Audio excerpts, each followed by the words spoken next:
નમસ્કાર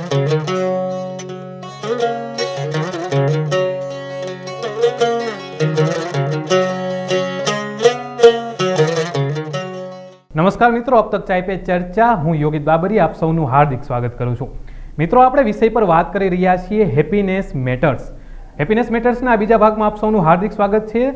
આપણે ખુશી આપણા જીવનમાં કેટલી જરૂરી છે અને આપણે ખુશ રહેવા માટે કયા કયા કારણો છે એ ઉપર આપણે ડૉક્ટર વિકાસ અરોરા સાથે ખૂબ જ વિગતવાર વાત કરી રહ્યા છીએ। ડૉક્ટર વિકાસ અરોરાનો તમને ફરીથી પરિચય આપું તો તેઓ સનશાઇન ગ્રુપ ઓફ ઇન્સ્ટિટ્યુશનના ડાયરેક્ટર છે। આ ઉપરાંત તેઓ ખૂબ જ એવા સફળ મોટિવેશનલ સ્પીકર અને હેપીનેસ કોચ છે।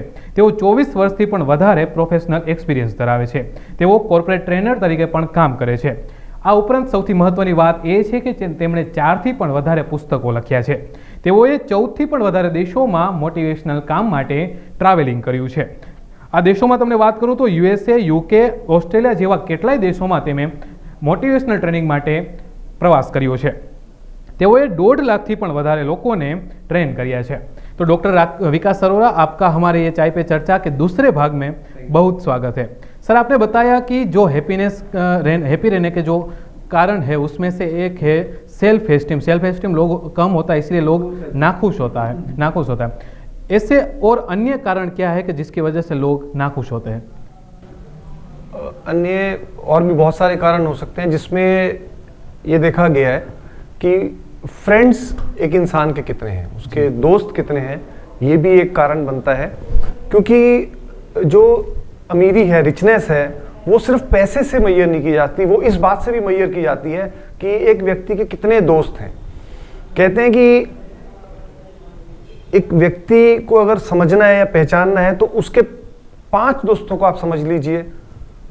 जैसे कि वो व्यक्ति अपने दोस्त रखता है वैसे ही उसके नेचर और स्वभाव बनता चला जाता है। और ऐसा भी देखा गया है कि हम दोस्तों में जब रहते हैं तब हम ज़्यादा खुश रहते हैं। और दोस्ती के ऊपर अगर सबसे बड़ा एग्जाम्पल कोई हो सकता है तो भगवान कृष्ण और सुदामा जी की दोस्ती का हो सकता है।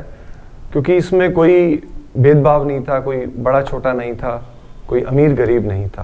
दोस्ती थी तो दोस्ती थी उनकी। तो दोस्ती हमारी कैसी है, हम कैसे लोगों में रहते हैं, हमारे कैसे दोस्त हैं, ये बड़ा प्रभाव डालती है हमारी ज़िंदगी के अंदर। और कंपनी, हम कैसी कंपनी में रहते हैं जिसमें दोस्त भी आ जाते हैं और लोग भी आ जाते हैं। आपने एक चीज़ और नोट की होगी कि ऐसे बहुत से लोग होते हैं जो जिनके साथ मिलके हमें बहुत अच्छा लगता है, हमें बड़ी खुशी मिलती है, सेटिस्फेक्शन मिलती है और बात करने को मन करता है।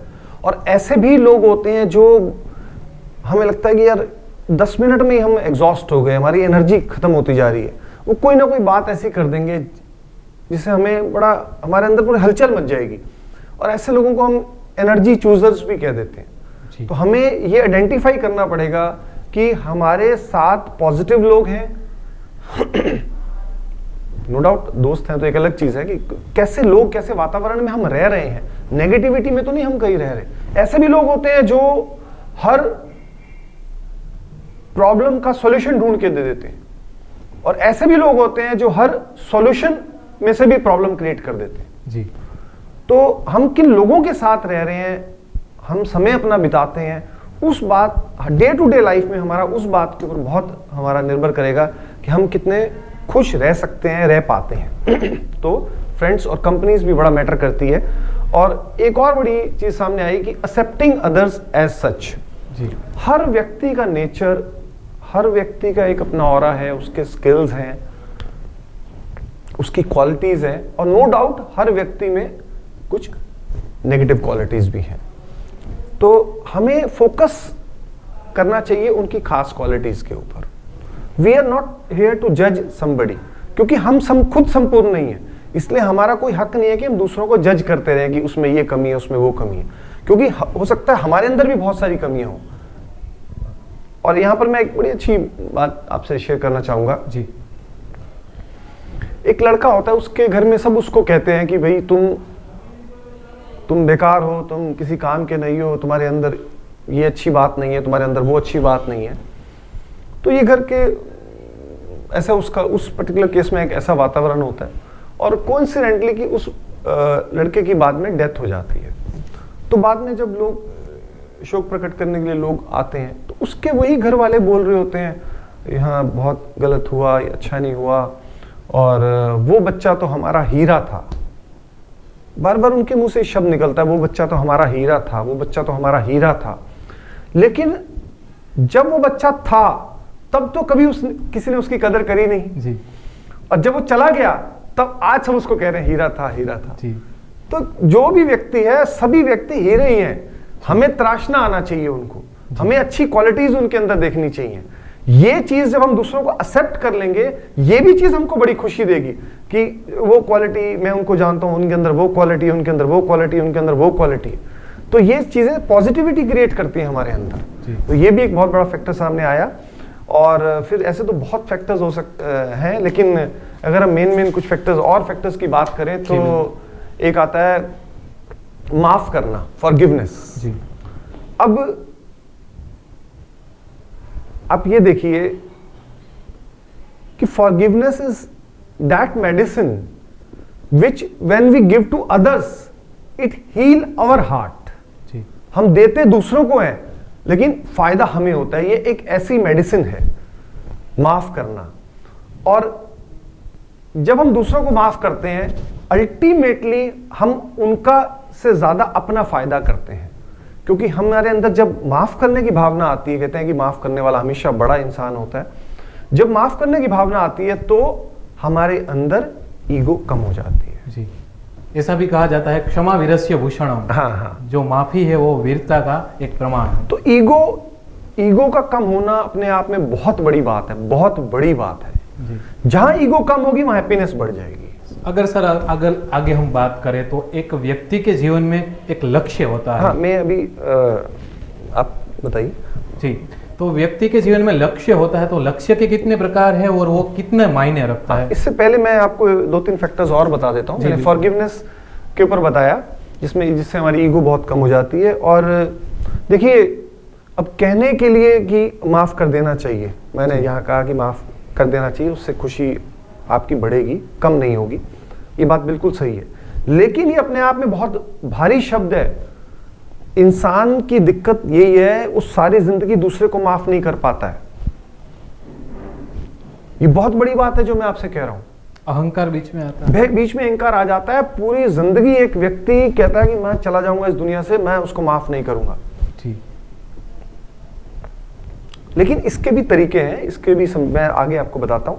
और फिर होता है ग्रैटिट्यूड, धन्यवाद का भाव होना। जी। कृतज्ञ होना।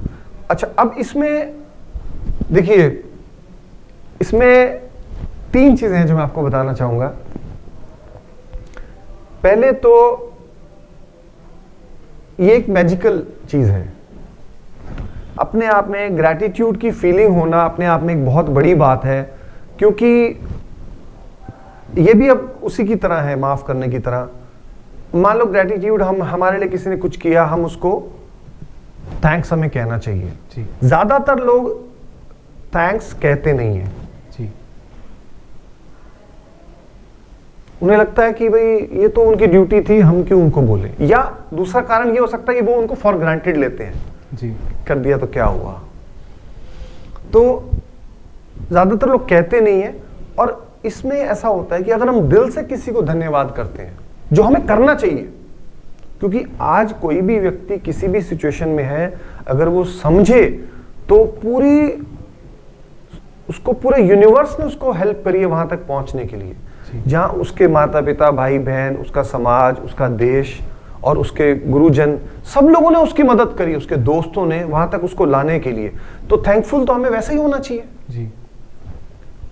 और ये जब भाव हमारा दिल से निकलता है, जब किसी के प्रति थैंक, भगवान के प्रति थैंक्स, तो हमारे अंदर एक पॉजिटिविटी की फीलिंग आती है। और ये रिसर्च हो चुकी है कि जो लोगों का नेचर धन्यवाद वाला होता है, दूसरों के प्रति थैंकफुल होता है, ग्रेटफुल होता है, ग्रैटिट्यूड होता है जिनके अंदर, वो लोग लाइफ में बहुत आगे बढ़ते हैं। जी। ये रिसर्च हो चुकी है। ये जितनी भी बात मैं कह रहा हूं, ये कहीं ना कहीं पर इन चीजों की रिसर्च हो चुकी है। वो लोगों का वो लाइफ में बहुत आगे बढ़ते हैं और उनको कंपैरेटिवली डिजीज भी नहीं होती, बीमारियां भी नहीं होती। तो ग्रेटिट्यूड फिर अगेन अगेन जिसको हम कहते हैं ना, फॉरगिवनेस में सॉरी और ग्रेटिट्यूड में thankfulness. Sorry and thankful are very heavy words, no doubt magical words, but they are very heavy words, क्योंकि ज्यादातर लोग कहने को ये बड़े छोटे शब्द हैं और बड़े सब समझते हैं, सॉरी बोल दिया सॉरी है, थैंक यू बोल दिया थैंक यू, लेकिन दिल से नहीं बोलते हैं या बोल नहीं पाते हैं। और ये इतने हैवी वर्ड्स हैं कि सबसे आसान, सबसे फायदेमंद होते हुए भी नहीं कर पाते हैं। जी। तो ये भी एक बड़ी बात सामने आई है कि ये हैप्पीनेस को हमारे, क्योंकि जब हम किसी को थैंक यू कहते हैं ना, सामने वाला तो खुश होता ही होता है, हमें भी एक पॉजिटिव फीलिंग आती है, हमारा भी ईगो लेवल कम होता है, हमें भी उस समय लगता है कि नहीं यार इसने बहुत अच्छा काम किया है, ये डिजर्व करता है जी। तो इसको बोलना चाहिए हमें, जेन्युइन प्रशंसा जिसे हम कहते हैं। यहां ईगो आ जाती है, मेरे से अच्छा कैसे कर दिया इन्होंने, ये कैसे कर सकते हैं, मैंने तो इनसे अच्छा किया हुआ है और अच्छा किया तो किया, मैं क्यों इनको थैंक यू बोलूं, बहुत सारी चीजें बीच में आ जाती हैं। और बड़े कारण है जैसे रिलेशनशिप्स। अब संबंधों में दरार आना, यह सबसे बड़ा कारण है अनहैप्पी रहने का, सबसे बड़ा कारण। जी। ऐसा देखा गया है कि अगर इंसान के मन में कहीं ना कहीं उसको कसूट है, कहीं उसके चोट है, उसके विचारों में वो व्यक्ति आ रहे हैं जिनको वो समझते हैं उन्होंने हमारे साथ बुरा किया या अच्छा नहीं किया या उनको ऐसा करना चाहिए था, या उनके संबंधों में कड़वाहट है, ये एक सबसे बड़ा फैक्टर है जो सामने आ रहा है। यहां पर मैं ये कहना चाहूंगा कि देखिए, मिलना और बिछड़ना इंसान के हाथ में नहीं होता है। मीटिंग एंड डिपार्टिंग, कौन हमसे कब मिलेगा और हम कब किससे बिछड़ जाएंगे, हमारे हाथ, इंसान के हाथ में ही नहीं है। तो जो भी लोग हमारे संपर्क में आते हैं इस दुनिया के अंदर खरबों लोग हैं, खरबों जो लोग आते हैं वो भगवान के द्वारा भेजे हुए लोग हैं। वो कहीं ना कहीं आपकी मदद के लिए आ रहे हैं, कहीं ना कहीं आपको फायदा पहुंचाएंगे, कहीं ना कहीं आपको उनके थ्रू और अपॉर्चुनिटीज मिलेंगी। ग्रेसफुली एक्सेप्ट करो उनको अपनी लाइफ के अंदर कि ये व्यक्ति मेरी जिंदगी में आया है तो ये कोई ना कोई कारण होगा, अच्छा ही कारण होगा, और उसको आप उस तरीके से जब आप अपने संबंधों को लोगे कि तब आपको एक अच्छी फीलिंग आएगी और आपके संबंध अच्छे होंगे। एक चीज। दूसरी बात, एक और बड़ा अच्छा एग्जाम्पल मैं यहाँ देना चाहूंगा। वर्ल्ड ट्रेड सेंटर के अंदर जब वो प्लेन चले गए उन बिल्डिंग्स के अंदर, तो हजारों लोग उन बिल्डिंग्स के अंदर थे उस समय। तो उन लोगों ने अभी वो बिल्डिंग गिरने में समय था, सबने अपने अपने घर पे कॉल किए, सब अपने अपने फोन कर रहे थे। तो उसमें ये पाया गया कि उन लोगों ने कोई भौतिकवाद वाली बात नहीं करी, मेटेरियलिस्टिक बात नहीं करी कि मेरी गाड़ी नीचे खड़ी है या मेरे बैंक में इतने पैसे पड़े हैं। उन्होंने 3 शब्दों का सबने ज्यादा उपयोग किया, जिसमें था सॉरी कि मेरे से कोई गलती हुई हो तो मुझे माफ करना क्योंकि अब मेरे पास समय ज्यादा नहीं है, थैंक यू कि मेरे लिए आप सबने इतना किया, और तीसरा आई लव यू, अपने फैमिली मेंबर से जिन्होंने बोला। तो 3 खूबसूरत शब्द निकले लास्ट में, जिनकी अभी हम बात कर रहे हैं, जो हमें एक पॉजिटिविटी देते हैं, हमारे संबंधों को बेटर करते हैं। और ये बात बड़ी अच्छी सामने आई है कि ये शब्दों से हमारी जिंदगी में कितना अच्छा बदलाव आता है। और रिलेशनशिप्स कहते हैं उन लोगों के मजबूत होते हैं जो इमोशनली स्ट्रांग होते हैं। जो इमोशनली लोग वीक होते हैं वो उनके मूड डिसऑर्डर्स बहुत होते हैं, उनका मूड बदल गया, अभी मेरा मूड ठीक नहीं है, इमोशंस मेरे को फीलिंग ठीक नहीं है, मेरा मूड बदल गया, अब मैंने कुछ भी बोल दिया, सो मेरे रिलेशंस खराब होने के चांसेस हैं। तो रिलेशनशिप में ये चीजें बड़ी मैटर करती हैं, और रिलेशनशिप हैप्पीनेस को बहुत बड़ा फैक्टर माना जाता है। तो ये एक इंपॉर्टेंट बात है। फिर माइंड कंट्रोल, आपने ऐसे बीच में क्वेश्चन भी किया था कि विचारों को हम कैसे कंट्रोल कर सकते हैं, डिजायर्स को हम कैसे कंट्रोल। देखिए, उसमें जो है विचारों को हमारी ना माइंड की प्रोग्रामिंग हो जाती है। जी। जैसे एक व्यक्ति बड़ा अच्छा बिजनेसमैन था, तो दूसरे उसके दोस्त ने आके पूछा कि और दोस्त बताओ कैसा चल रहा है, तो उसने बड़ा उदास होकर बोला यार मेरा ना 2 लाख का नुकसान हो गया। तो उसने बोला तुम तो बड़े अच्छे बिजनेसमैन हो, तुम्हारा नुकसान कैसे हो गया? तो उसने बोला ऐसा था कि नुकसान ऐसे हो गया कि मेरा 5 लाख का प्रॉफिट होना था, वो प्रॉफिट मेरा 3 लाख का हुआ, तो इसलिए मेरा 2 लाख का नुकसान हो गया। तो माइंड की प्रोग्रामिंग ऐसी हुई है ये 3 लाख का प्रॉफिट हुआ वो नजर नहीं आ रहा, लेकिन 2 लाख का नुकसान हो गया वो नजर आ रहा है। हमारे माइंड की प्रोग्रामिंग ऐसी हो जाती है, इसको हम एटीट्यूड भी कह सकते हैं, सोचने का ढंग। और दूसरी खास बात यह है कि पीस ऑफ माइंड होना बहुत जरूरी है, विचारों का शांत होना बहुत जरूरी है। और इसीलिए जब भागवत गीता में ये बात कही गई है कि सबसे ज्यादा जो आने वाले कलयुग में जो प्रॉब्लम आएगी वो विचारों के विचलित होने से आएगी, और अब बिल्कुल सही बात है ये। आज हर व्यक्ति के विचारों में अगर हम देखें तो विचारों से वो विचलित है, तो विचारों की स्थिरता जब होगी तभी माइंड कंट्रोल होगा। लेकिन इन सब चीजों की फिर आगे टेक्निक्स हैं जो हम वर्कशॉप्स में, प्रैक्टिकल्स में करवाते हैं उनको। तो ये बहुत सारे कारण हैं। फिर एक लास्ट कारण और हो सकता है, चिंता करना। जी। कहते हैं चिंता चिता समान है जी। और दोनों चीजें ऐसी हैं, चिंता जो है वो जीते जी इंसान को जला देती है, और चिता है जो वो उसको मरने के बाद जला देती है। उसका बेस भी एक नेगेटिव थॉट हम कह सकते हैं कि हाँ, तो जो लोग बहुत चिंता करते हैं ना, उनका चीजों पे विश्वास नहीं होता है जी। उनको हर वक्त डर लगा रहता है कि भाई ये ऐसा हो जाएगा, वैसा हो जाएगा। तो थोड़ा अपने, ये भगवान ने सृष्टि को बनाया है, सब अच्छा हो रहा है, अपने ऊपर हमें विश्वास है कि गलत नहीं होगा, हमने कुछ गलत नहीं किया है। तो विश्वास को जब हम बढ़ाते हैं अपने अंदर, तो हमारी चिंता वाला फैक्टर कम होता चला जाता है। जब विश्वास कम होता है अपने ऊपर, तब चिंता हमारी बढ़ती चली जाती है, और चिंता भी एक कारण है जो हमारी हैप्पीनेस को दूर लेके चली जाती है। तो मैंने आपको बहुत सारे कारण बताए, और भी बहुत सारे कारण हो सकते हैं, बट ये कुछ मेन कारण थे जिनकी वजह से हमारी खुशी दूर चली जाती है। क्या धर्म हेल्प करता है एक खुश रहने में? कितनी हद तक एक धर्म का पालन या धार्मिकता मदद करती है? देखिए, बहुत अच्छा क्वेश्चन आपने पूछा। ये एक्चुअली इसको हम धर्म रिलीजन हो जाता है जी। रिलीजन से भी ऊपर की चीज है आध्यात्मिक होना, स्पिरिचुअलिटी। हाँ, स्पिरिचुअलिटी तो अल्टीमेट है। हाँ। जब इंसान स्पिरिचुअलिटी की तरफ चलता है, तब उसको ये महसूस होता है कि मैंने जो भी काम जिंदगी में किए सब बेकार थे, असली चीज ये थी जी। तो स्पिरिचुअलिटी अपने आप में बहुत बड़ी चीज है, अल्टीमेट चीज है। और जितनी जल्दी इंसान अपनी जिंदगी में, अब वो समय गया कि 20 साल का है, 25 साल का लड़का है, अभी तो भजन में है या कीर्तन में या कथा में क्यों जाने का है, अभी वो समय चला गया है कि किसी भी एज का व्यक्ति है, वो स्पिरिचुअलिटी की तरफ बढ़ता है तो समझ लीजिए बहुत अच्छी तरफ वो जा रहा है अपनी जिंदगी के अंदर। अब वो एज फैक्टर खत्म हो गया कि 50 साल के बाद ही आध्यात्मिकता की बात करेंगे, ऐसी बात करेंगे, वो फैक्टर खत्म हो गया है। क्योंकि स्पिरिचुअलिटी, जितना इंसान स्पिरिचुअल होगा, ये भी पाया गया है, जितना इंसान स्पिरिचुअल होगा उतना वो खुश होगा, उतना उसको डर कम लगेगा, उतना उसका भगवान पे विश्वास ज्यादा होगा। तो इसीलिए जब उसका विश्वास ज्यादा होगा तो उसको ये बाकी डर खत्म हो जाएंगे, तो उसे पता है कि there is someone who is going to protect me, जिसने मुझे बनाया है, जिसने मुझे भेजा है, वही मेरी मदद भी करेगा, वही मेरी रक्षा भी करेगा। जी बिल्कुल। सर, क्या कोई ऐसे उपाय दे सकते हैं जिसके, जैसा कि नाखुश होने के कारण आपने बताया, एक विचारों का होना, बहुत सारे विचारों का आना और चिंता, एक कोई उपाय दे सकते हैं आप लोगों को जिसकी वजह से हम विचारों को कंट्रोल कर सके और एक चिंता को कम कर सके? एक्चुअली बहुत सारी इसमें सबसे बड़ा उपाय है मेडिटेशन। जी। Meditation is the biggest and ultimate thing.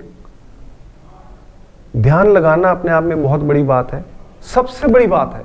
और भी बहुत सारी चीजें हैं, लेकिन ध्यान लगाना, मैं आपको सबसे बड़ी चीज ही बता देता हूं कि ध्यान लगाना, ये हम सारी चीजें अपनी वर्कशॉप्स में सिखाते हैं। जी। अगर जिंदगी में हमें कुछ करना है तो हमें एक लक्ष्य निर्धारण करना होता है, एक इंसान को एक लक्ष्य निर्धारण करना होता है कि आज मैं ये करूंगा, मैं 5 साल बाद ये करूंगा। तो सर, हम लोगों को, आप लोगों को ये बताइए कि लक्ष्य के कितने प्रकार है और ये कितनी हद तक एक इंसान की जिंदगी में महत्वपूर्ण है? देखिए, गोल सेटिंग, लक्ष्य निर्धारण करना भी एक बहुत बड़ा रीजन है कि मैं यहां पर ऐसा कहना चाहूंगा, लक्ष्य नहीं जिनका वो ऐसे खो जाते हैं जैसे लाख हजारों पत्ते पानी में बह जाते हैं। Goals can be short term, long term, जी। छोटे छोटे गोल्स बनाना, उसको पूरा करते करते बड़ों की तरफ बढ़ जाना। लेकिन सबसे जरूरी है, 98% दुनिया में लोग लक्ष्य निर्धारण नहीं करते। डर लगता है लोग क्या कहेंगे, लोग मेरा मजाक उड़ाएंगे। क्या डिसीजन मेकिंग पावर खत्म होती जा नहीं, रही है? डिसीजन मेकिंग नहीं है, बस उनको लगता है कि लोग मेरे बारे में क्या कहेंगे। जी। कहते हैं ना, इस दुनिया का है सबसे बड़ा रोग, क्या कहेंगे लोग? मेरे बारे में लोग। जी। तो इस डर के कारण लो सेल्फ एस्टीम होना कि मैं कुछ नहीं कर सकता, लोग क्या कहेंगे, बड़ा मुश्किल है, पता ना होना गोल लक्ष्य के बारे में, ये चीजें जब हमारे दिमाग में डोमिनेट करती हैं तो हम बड़ा करने से या अपनी जिंदगी में कुछ बड़ा हमने सोचा होता है वो करने से पीछे हट जाते हैं। और लक्ष्य अगर नहीं है तो समझिए हमारी जिंदगी भटक रही है। और जब हमारी जिंदगी भटक रही है, हम कुछ कर भी रहे हैं पर हमें उसमें खुशी नहीं मिल रही है। इसीलिए गोल सेटिंग और लक्ष्य निर्धारण करना बहुत बड़ा फैक्टर है हैप्पीनेस की तरफ जाने की तरफ। सर, अगर समय और हैप्पीनेस, क्या इन दोनों में कोई संबंध है, कोई कोरिलेशन है कि ये समय पर ये हैप्पीनेस होती है, इतने समय पर? नहीं, इसका ऐसे कोरिलेशन नहीं है जी। कोरिलेशन ऐसे है कि जब हम टाइम को सही से मैनेज नहीं करते, जी। टाइम भी हेल्थ की तरह है जी। जैसे जैसे इंसान का आगे बढ़ रहा है उसका टाइम कम होता जा रहा है। तो उसका कोरिलेशन हैप्पीनेस से ऐसे है कि जब हम चीजों अपने टाइम को मैनेज नहीं कर पाते तो चीजें इकट्ठी होती चली जाती हैं। जब चीजें इकट्ठी होती चली जाती हैं हम उसमें ट्रैप होते चले जाते हैं, उलझते चले जाते हैं। जब हम उलझते चले जाते हैं तो हमारे पास काम ज्यादा हो जाते हैं और समय कम हो जाता है। जी। तो हम एक टेंशन वाली स्थिति में, स्ट्रेस वाली स्थिति में हमेशा रहते हैं। जब हम स्ट्रेस वाली स्थिति कौन सी होती है? पहले कॉमन इंसान स्ट्रेस की स्थिति में रहता है, थोड़ा या ज्यादा, हम सभी लोग उसमें रहते हैं। ज्यादा हो जाए तो एंग्जाइटी, घबराहट की स्थिति आ जाती है, और ज्यादा हो जाए तो डिप्रेशन की स्थिति आ जाती है। जी। तो ये स्टेजेस हैं। तो जब हम टाइम मैनेज नहीं कर पाते तो हम अपने आप को स्ट्रेस वाली स्थिति में ले आते हैं, और जब स्ट्रेस रहता है तो हैप्पीनेस दूर चली जाती है। जी। तो ऐसा है। तो ये कोरिलेशन है टाइम और हैप्पीनेस का। जी बिल्कुल। सर, आज के दिन में देखा जाता है जैसे लाफिंग क्लब होते थे, ऐसे हैप्पीनेस क्लब भी खोल रहे हैं। क्या होते हैं ये हैप्पीनेस क्लब, उसमें क्या करवाया जाता है? हैप्पीनेस क्लब या लाफ्टर क्लब्स को आप एक जैसे ही समझ सकते हैं, और ये 53 कंट्रीज में एग्जिस्ट कर रहे हैं। जी। 5000 से ज्यादा लाफ्टर क्लब्स हैं जी। और 200 तो यूएसए में ही हैं। और ये बहुत बढ़िया चीज है, सीनियर सिटीजन हो या कोई भी हो, जैसे सुबह पार्क में मिले, शाम को पार्क में मिले, खूब एक्टिविटीज करी, इकट्ठे हंसे, उससे एक एनवायरनमेंट अलग क्रिएट हो जाता है। अपने अंदर एक खुशी की लहर दौड़ जाती है, मजा आ जाता है, एनर्जी आ जाती है, और कोई छोटा बड़ा नहीं होता, कोई भेदभाव नहीं होता। और थोड़ा जैसे क्लैपिंग करी, कोई एक्टिंग करी, तो बड़ी उसमें बहुत ही बढ़िया चीज़ है। मैं तो कहता हूँ हर जगह, हर पार्क में लाफिंग क्लब्स होने चाहिए, और ये लाफिंग क्लब्स तो बहुत बढ़िया है। और ऐसे ही हंसते हंसते, मजाक में हंसते हंसते हंसते फिर आदत पड़ जाती है हंसने की। So that is the best part. Sir, ऐसे कोई सेल्फ एनालिसिस टूल है या कोई ऐसे प्रश्न कि अगर हम खुद से पूछे तो अगर हम जान सकेंगे कि मैं खुश हूँ या नाखुश हूँ? अगर लोगों को अपने बारे में जानना है कि वो खुश है या नाखुश है, तो कुछ ऐसा बताइए, ऐसे प्रश्न अगर वो अपने आप से अध्ययन कर सके तो जान सके। इसमें ऐसा होता है कि वो बजाय कि ये फैक्टर्स जानने, क्योंकि सभी को, अब मान लो कोई हमारी डिटेल वर्कशॉप्स में आता है तो उसको पता लग जाता है सारे कौन कौन से फैक्टर्स हैं जो हैप्पीनेस से कोरिलेट करते हैं या उनको बढ़ाना है, करना है। अगर अपने एंड पे एक व्यक्ति ने समझने की कोशिश करनी है तो वो बजाय फैक्टर्स को जानने के इस पे फोकस करे कि मैं किन चीजों से खुश नहीं हूं। क्या मेरे संबंध खराब है,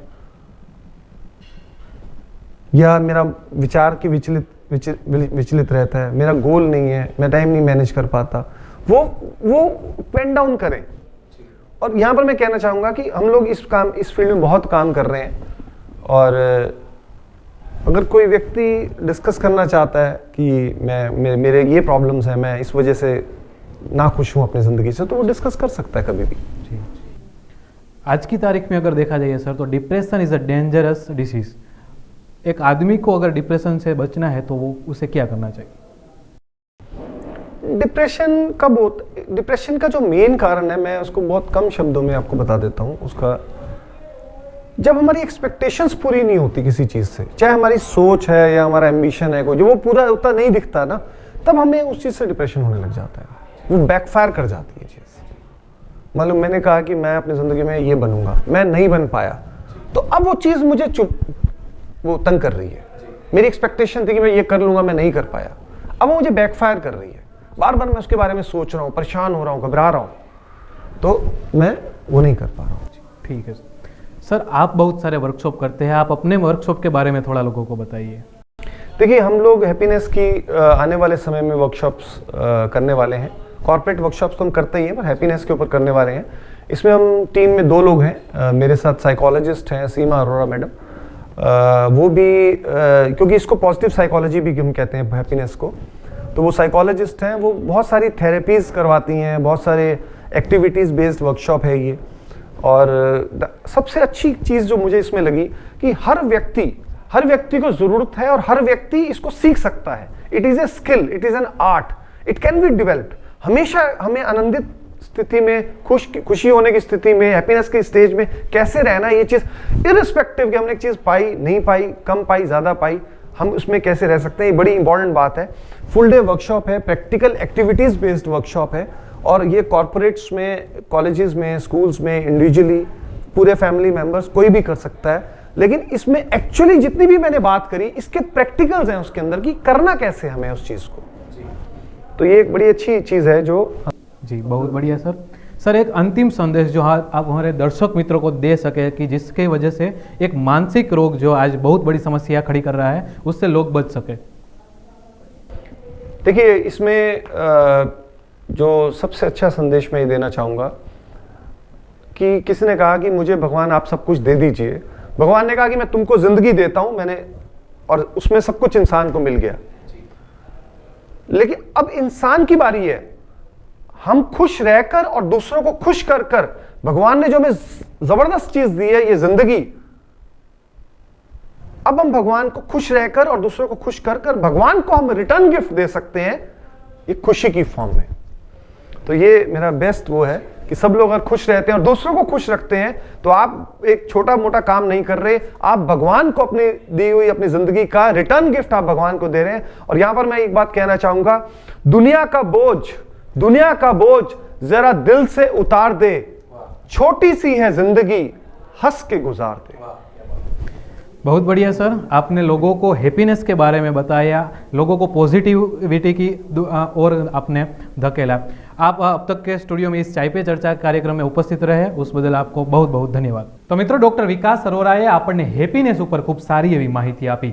એમણે જે માહિતી આપી, મને આશા છે કે તમે જો એમનો રોજબરોજની જિંદગીમાં અપ્લાય કરશો તો જરૂર તમારી જિંદગીને પોઝિટિવિટી સુધી લઈ જઈ શકશો। મિત્રો, તમને જો કોઈ માનસિક સમસ્યા હોય કે હેપીનેસને રિલેટેડ પ્રોબ્લેમ હોય તો તમે ડૉક્ટર વિકાસ અરોરા અને ડૉક્ટર સીમા અરોરાનો સંપર્ક કરી શકો છો। તેમના માટે કોન્ટેક્ટ નંબર નોટ કરી લ્યો, 99259 12128। હું ફરીથી બોલું છું, કોન્ટેક્ટ નંબર 99259 12128। તો મિત્રો, મને આશા છે કે આ વિષય તમને ખૂબ જ સારો એવો મદદરૂપ થઈ શકશે। આવા જ અવનવા વિષય પર અબ તકનો સ્પેશિયલ પ્રોગ્રામ જોતા રહો ચાય પે ચર્ચા। ત્યાં સુધી હું યોગિત આપ સૌની રજા લઉં છું। નમસ્કાર।